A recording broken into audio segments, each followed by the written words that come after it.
เขาเรียกว่าเหมือนอะไรนั่นแหละ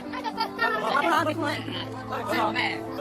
เป็นสามต่อไอ้พวกจับเลยอ่ะแย่เลยต้องมีน้อยหน่อยเลยเราไม่จะเป็นแบบนี้เนี่ยใช่กันเนี่ยเป็นยังไงว่ามันต้องอย่างนั้นเลยดีใจเลยกันใช่ดีใจเนาะเราไม่ได้แค่เขียน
นี่เลยแล้วเขาเลย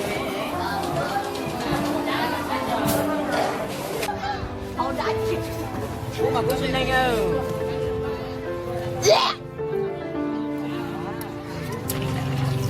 ใช่พูดยังไงนะ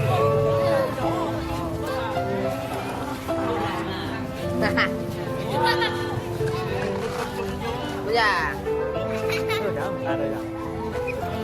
thế này